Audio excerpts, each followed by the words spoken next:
तयार नाही. याच्यात तुम्ही सगळे लोक बसून इकडे आमचा ऐकायला तयार आहे.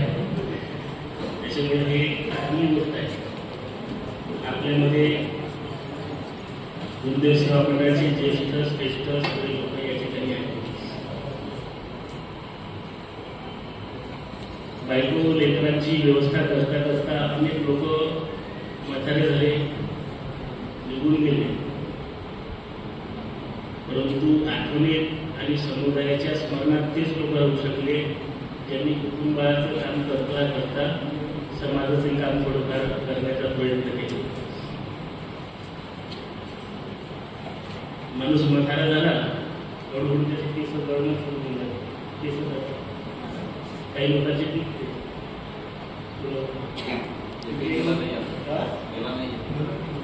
काही लोकांचे पिकतात केस, काही लोकांचे केस निघून जातात. केस गेले म्हणतात त्याचे काय हेमंत भाऊचे लवकर गेले तो घातले ना काले आहे ते कालेच आहे. तुम्ही त्याच्यावर तुमचं काल पण सगळ्यात महत्वाची गोष्ट एक आहे, माणसाचे केस गेलेले असले तरी चालते, पण माणूस हा गेलेली केस नसला पाहिजे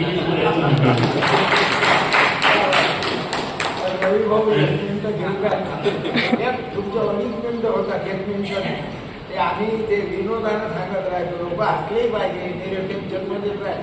बा मायनं हात फिरवला की केस येतात असं म्हणतात, आणि बायकोनं हात फिरवला की केस जातात.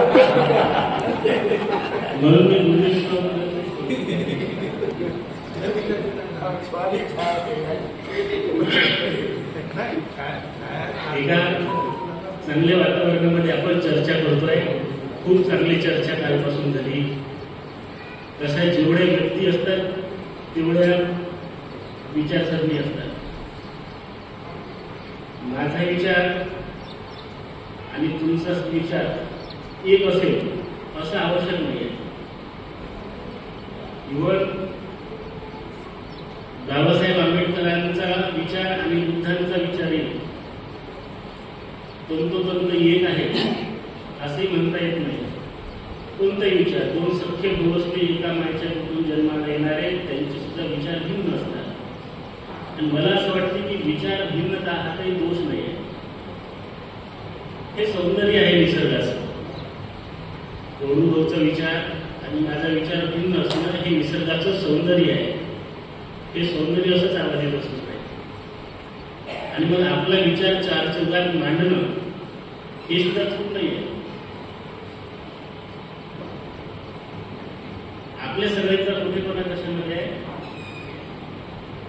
आपण स्वतःच्या मताच्या परस्पर विरोधी मत कोणी जर मांडलं त्याला सुद्धा सन्मान करणारा विचार हा गुरुदेव सेवा मंडळाचा विचार. तुम्ही स्वीकारा नका स्वीकारू, पण त्याच्या मताचा आदर. कारण ती इथं कोणी गावगुंड बसले नाही की ज्याचा विचार आपण अजिबातच नाकारला पाहिजे. कोणी जर म्हणत असेल की दारू पिणं आरोग्यासाठी चांगलं आहे तर उद्यापासून सगळ्यांनी सुरू करायला हरकत नाही, तर त्याचा आदर नाही करू शकत आपण. तो एक विचाराचा आदर नाही करू शकत. प्रत्येक गोष्टीत तारतम्य आहे. शेवटी महाराजांनी फार सुंदर लिहिलेलं आहे. गुरुदेव सेवा मंडळ हा मार्ग वेगळाच आहे. सर्व धर्मग्रंथांचा सार, महात्म्याची तळमळ अपार, तेची वर्णपती कोणी, हा सेवा मंडळाचा विचार आहे. त्याच्यात काहीच नाही सुटलं. न्यायाचा विचार तोची खरा धर्म, न्यायाचा व्यवहार तोची खरा धर्म, सत्याचा विचार तोची खरा धर्म,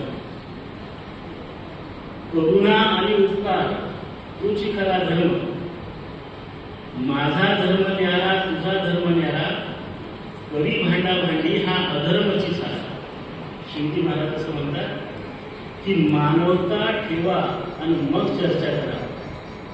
तुकड्यामध्ये जगाची धारणा सुधरा, बोलण्यात चालण्यात ताळमेळ पाहिजे रे, धर्म काही कोणाचा उपयोग नाही. इतकं सुंदर तत्वज्ञान जगाच्या पाठीवर ते फक्त भारतीय साधू संतांनी दिलेलं आहे. टोचक नसता मरण गेली. महाराजांचा विचार कसा आहे, टोचक नाही आहे. पण मर्मभेदी आहे. ऑपरेशन करायच्या अगोदर डॉक्टर सुमनी देते की नाही? तसंच जर डॉक्टरने ऑपरेशन करतो म्हटलं, डॉक्टर साहेब जमत नाही, पेशंट उचून पण वाचला आहे,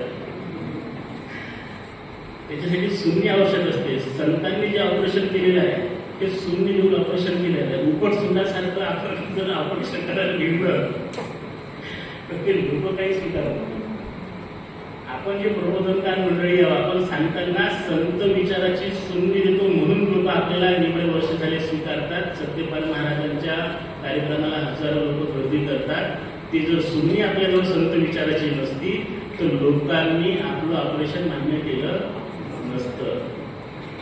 काही लोक म्हणतही असतील किंवा गुरुकुलचे प्रचारक हे डाव्या विचाराचे आहे, उजव्या विचाराचे आहे. आमचं ना डावं आहे ना उजवं आहे. जो जो मिले सब है मेरे, ये जिसकी कामना, बुरा किसी का हो नहीं, ये जिसकी भावना. एवढा सुंदर विचार आपला आहे. काल सत्यपाल महाराज त्या कार्यक्रमामध्ये होते अकोल्यामध्ये. एका मंत्र्याचा कार्यक्रम होता, समाज कल्याण मंत्र्याचा कार्यक्रम होता. आपण जर एका विशिष्ट विचाराची बांधिलकी आपली राहिली असती तर आपण त्या कार्यक्रमाला नाराज केले नसते. आपण सर्वच क्षेत्रामध्ये जाऊन काम करतो.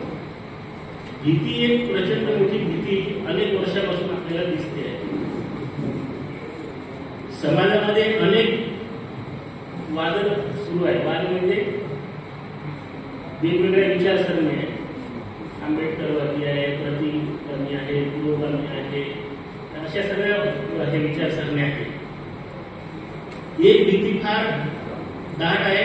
ते लोक उंचवून पाहते आहे की गुरुदेव सेवापदाचे कार्यकर्ते महाराजांना जर वाचलं त्यांनी सोडलं तर ते भरकटत जातात. मग ज्योतिराव फुले म्हणतात त्याप्रमाणे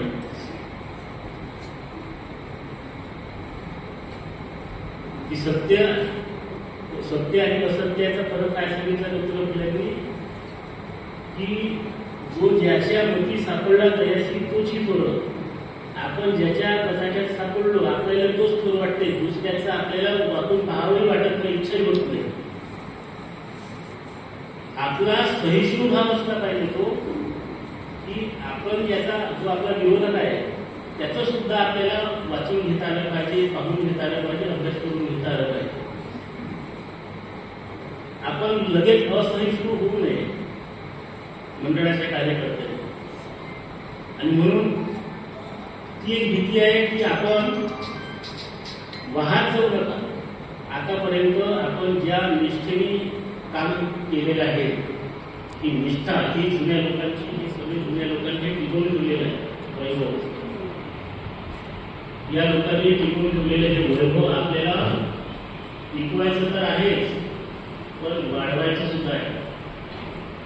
म्हणून महाराजांचा विचार वाचत राहणं हे आवश्यक आहे. किती ग्रंथ महाराजांनी लिहिले यासाठी काल सत्र झाल्यानंतर या प्रश्नाचं उत्तर सगळ्यांना माहित पाहिजे. महाराजांनी जे काही ग्रंथ लिहिले तर आम्ही त्याच्या लिहिले समाज की भूल नावाचं पुस्तक महाराजांनी लिहिलेलं आहे. समाज की भूल, समाजाची काही चुका आहे. कोणत्या चुका आहे समाजाच्या? असं त्याच्यामध्ये आपल्याला दिसणार आहे की समाज की भूल, समाजाने काय चूक केली आहे. तुमच्या घरात फोटो कोणाचे आहे? तुकारामाचा फोटो आहे, गाडगे बाबाचा फोटो आहे, मंबाजी भटाचा फोटो कोणाच्या घरी आहे? हात वर करा बरं. पण मंबाजी भटाचा विचार तुमच्या घरात आहे, तुकारामाचा विचार आपल्या घरात अजून आला नाही, गाडगे बाबाचा विचार आपल्या घरात अजून आला नाही. आपण फोटो लावू नये खुशी म्हणत गेलो आणि कर्मकांडी लोकांनी विचार पोचत गेले. फोटो कोणाचे राहू द्या, विचार पोचत झाले. किती लोक गेले कुंभमेळ्यात? 65 करोड लोक गेल्याचा आकडा. मला तर वाटत नाही तेवढे गेले असतील. त्याच्यातले अर्धे जरी पकडले. सत्यपाल महाराजांचं एक वाक्य मी त्या दरम्यान ऐकलं होतं. सगळ्या जगातून कुंभमेळ्यात लोक आले, सगळ्या देशातून लोक आले, पण सर्वात कमी जर कुठून गेले असेल तर ते गाडगे बाबा आणि सुखोजी बाबाच्या विदर्भातून सगळ्यात कमी लोक गेले. हे महत्वाची गोष्ट आहे. सगळ्यात कमी लोक तिथं जाण्याला आपला विरोध आहे का? विरोध नाही. त्याचा यथार्थ समजून घेतलं पाहिजे आपण. एबीपी न्यूज मला दाखवते किंवा 65 कोटी जाऊन आले, तुम्ही कधी जाता म्हणून आपण चाललो का? आज तक मला सांगते 30 कोटी जाऊन आले, तुम्ही कधी चाललोय असं आज तक मला विचारते म्हणून आपण चाललो होतो का? आज तक मला काय सांगते, एबीपी मला काय सांगते, कोणतं न्यूज चॅनल काय सांगते, याच्यापेक्षा माझे संत मला काय सांगतात ते आपण पाहिलं पाहिजे. तुकारामांनी काय म्हटलं हे आपल्याला माहीत बसलं पाहिजे. तुकारामांनी सांगितलं, तीर्थाशी जाऊन या काय किंवा जन्म परीक्षा दिली होती. मग मी आज तक नाही ऐकणार, तुकारामाचं आहे. आमच्या कबीरानं काय सांगितलं, जटा बड़ा सोनर तर है तो मयूर क्यों नहीं तर है, जाके लंबे लंबे पर है. गंगा नहाए सोनर तर है तो मेंढक क्यों नहीं तर है, उसको तो गंगा जी में घर है. शंख बजाए सोनर तर है तो गधा क्यों नहीं तर है, उसके तो शंख जैसे सुर है. बहुत कबीर सुन भाई साधु, वो नर बेशक तर है जिसके दिल में हरिहर बसत है. हृदयात राम पाहिजे आपल्या, अंतकरणात राम पाहिजे. अंतकरणात ज्याच्या राम असून तो अयोध्येला नाही गेला तरी चालतो. माझा जन्म या सनातन संस्कृतीमध्ये झालेला आहे, त्याचा मला बरोबर अभिमान आहे. कारण की माझी संस्कृती मला विश्व कुटुंबाची भावना शिकवते. कुणाचाही द्वेष न करून करावा एक उत्कर्ष पूर्ण, विश्व कुटुंबकम ही भावना आहे. पण काही लोक माझ्या संस्कृतीचं नाव घेऊन, माझ्या धर्माचं नाव घेऊन मला एखाद्या विशिष्ट समुदायाच्या विरोधात जर भडकवण्याचं काम करत असेल तर मी भडकणार नाही. कारण की माझ्या धर्माची शिकवण तशी नाही.